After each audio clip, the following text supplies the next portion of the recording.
Je suis le docteur Escan, docteur en biologie. Je vous présente les cours de première année de biologie animale pour les étudiants universitaires, de deuxième année de zoologie, toujours pour les étudiants universitaires. Je vous informe sur tout ce qui concerne la vie des étudiants dans son côté de loi, les passages, les anciennes lois, les nouvelles lois. Pour plus de détails, suivez-moi.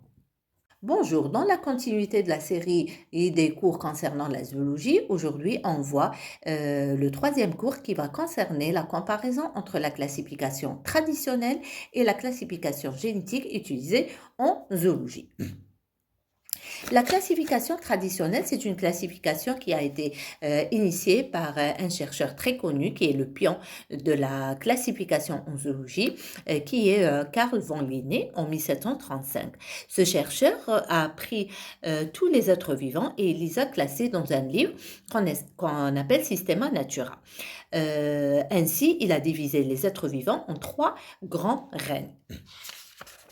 D'abord, le règne minéral, ensuite le règne végétal et le règne animal, sachant que chaque taxon doit être classé dans cette catégorie que Linné a donnée dans l'ordre.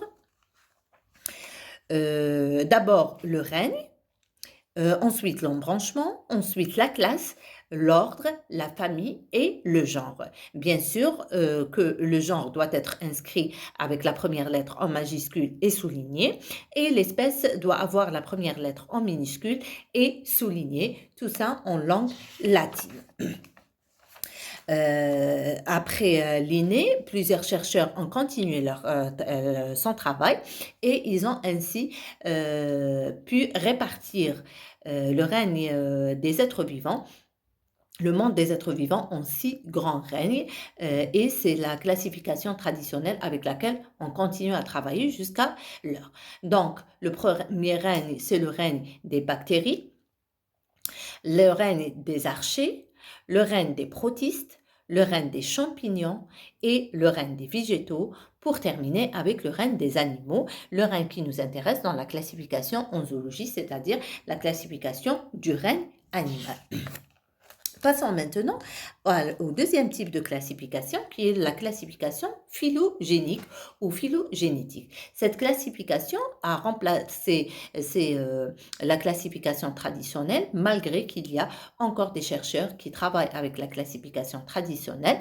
La classification phylogénétique a fait son apparition en 1950 grâce à Willy Hennig. Ce chercheur-là a initié cette nouvelle classification qui va se baser sur des méthodes complètement différentes que celles de la classification traditionnelle. Ces méthodes-là sont appelées méthodes cladistiques et elles vont se baser sur un ancêtre commun, c'est-à-dire que chaque taxon doit avoir un ancêtre commun à partir duquel se sont développés tous les autres taxons, et ainsi, donc, ceci va créer un groupe qu'on appelle le groupe monophylétique et qui va présenter une histoire évolutive. Cette méthode est complètement différente de la classification traditionnelle et elle remplace de plus en plus cette dernière. Alors, cette méthode, qui est la méthode cladistique, va se baser, comme je viens de le dire, sur un ancêtre commun. C'est-à-dire que chaque taxon doit avoir un ancêtre commun à partir duquel on a vu une évolution. Donc, ceci dit, cette classification va omettre tous les êtres vivants qui ne possèdent pas d'ancêtre commun. C'est pour ça que certains chercheurs ne l'utilisent pas à cause de ça, parce qu'elle peut sauter certains groupes à cause de l'absence d'un ancêtre commun. D'accord? Ensuite, à partir de cet ancêtre commun, on va suivre les ressemblances évidentes. Ces ressemblances-là, par exemple, l'évolution d'une nageoire ou l'évolution d'une écaille ou l'évolution d'une caractéristique spécifique qui va créer un fil de ressemblance au cours des années et ainsi il va créer un groupe qui va présenter les mêmes ressemblances qui se sont développées avec le temps. D'accord? C'est ce qu'on appelle la méthode cladistique qui va nous donner un cladogramme et ce cladogramme, c'est une structure qui est composée par plusieurs clades. D'accord? Donc, les clades vont partir à partir d'un ancêtre commun et à partir de cet ancêtre commun, on aura une ramification de descendants qui va constituer un groupe monophylétique. D'accord? Donc, si je compare entre la classification